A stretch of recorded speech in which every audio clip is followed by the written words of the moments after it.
Keenan Briggs, sports consultant and mentor. These are the common mistakes that athletes make during the recruiting process. Now, I can make so many videos of this concept. However, I'm going to focus on the main three that are the root of the issue. So, the first thing is you lack confidence, right? This lack of confidence is a huge thing that's hurting your brand. So, let me start here. Most college coaches competed in sports, either at the high school level, at the college level, or even pro. And let's just go with the coach competed at a college level. This means that this athlete or the coach, when they were an athlete, they were good as a youth athlete. They were pretty good as a high schooler because they earned a college scholarship to compete at the college level. And if not a scholarship, they still earn the right to compete at the college level. This means that they're in a certain percentile of athletic ability, which also means that they probably started in their sport.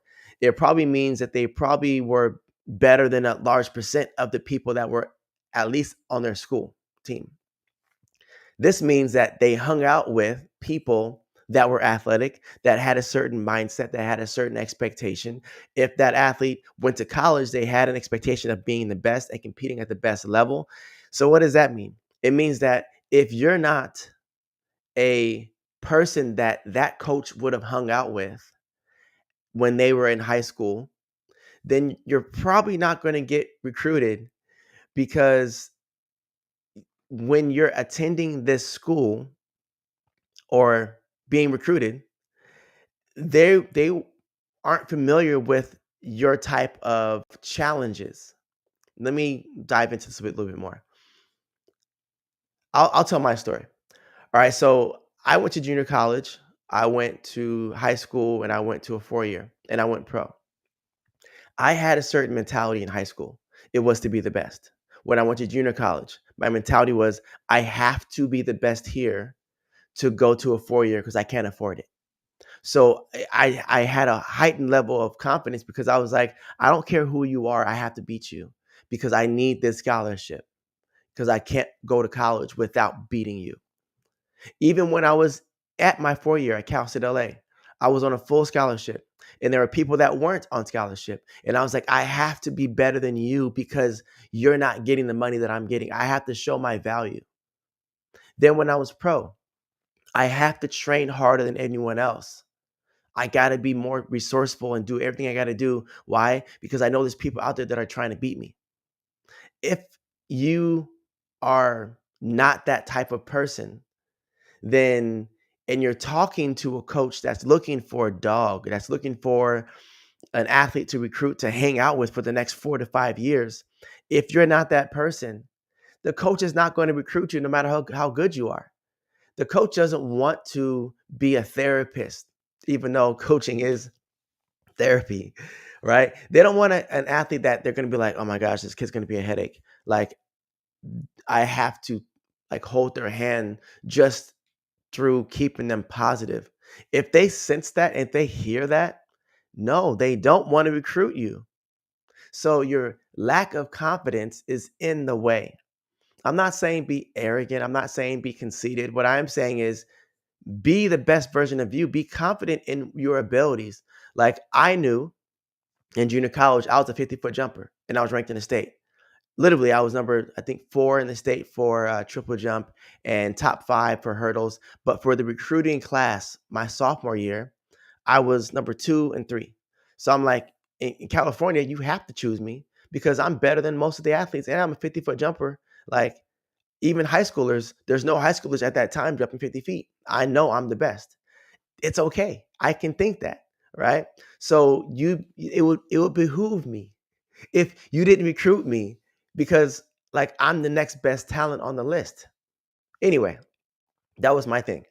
So going back to this coach, if this coach is used to hanging out with winners, the coach is used to hanging out with people that are like the way I just explained I was, it's a cool crowd.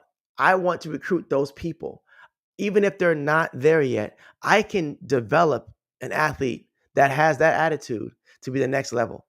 You want that to be you. Okay. So up your confidence. And as a plug, here somewhere, I have a peak performance workshop. This is 100% designed to support you with your confidence. It's teaching you the confidence that I had as an athlete and that I currently have now with the resources I provide.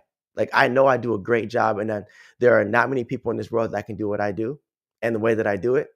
Well, I can teach you to have that level of confidence, right? Anyway, next thing is the next part that athletes always do, or the common mistake that they have, is that they procrastinate. This is what I hear all the time. Oh, it just irks me.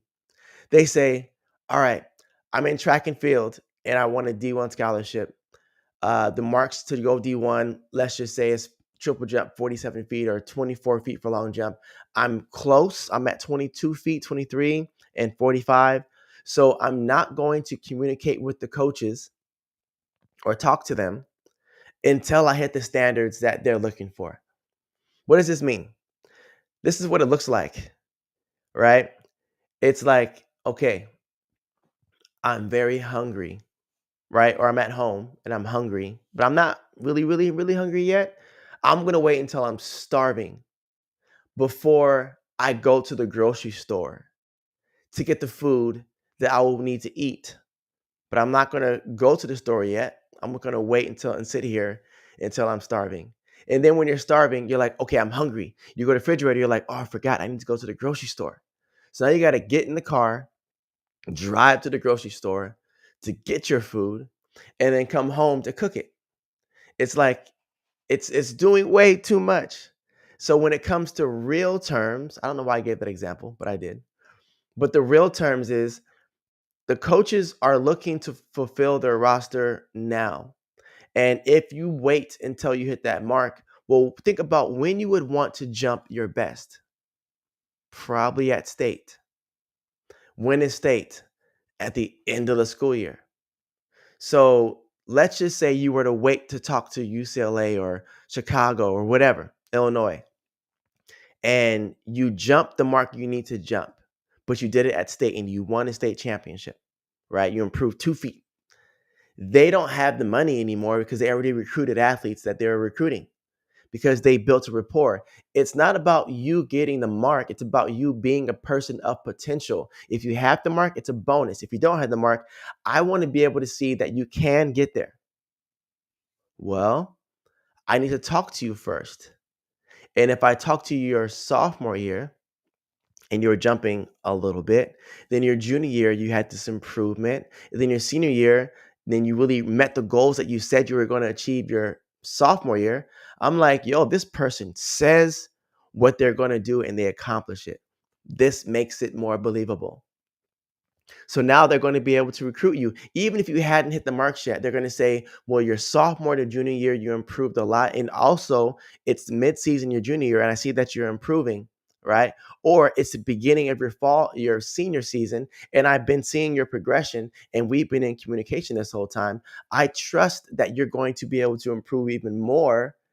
So then you can move forward. Let's get you into this school. Don't wait till the last minute. Start early. It's like Shark Tank, literally, right?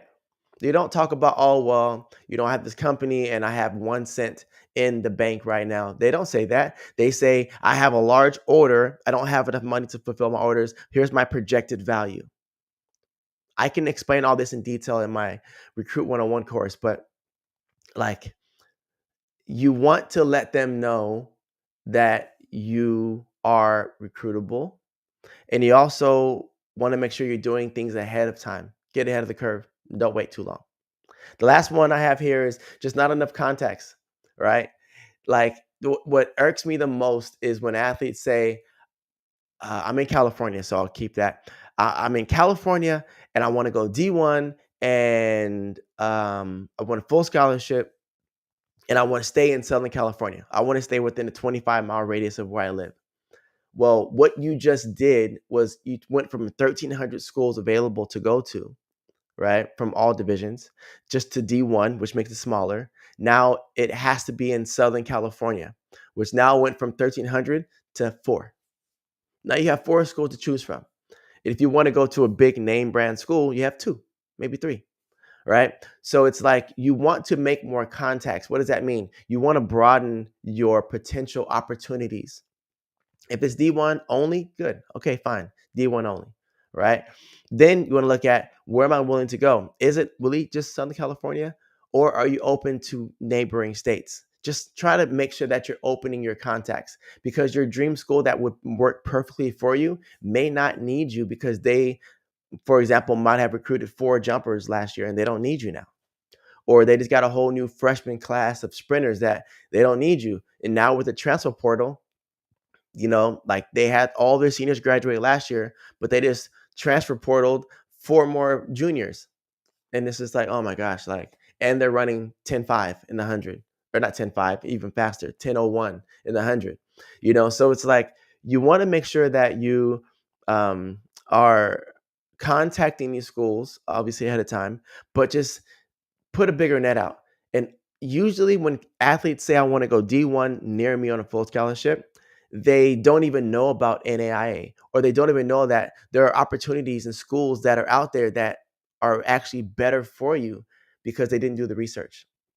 Do the research, set yourself up, and move forward.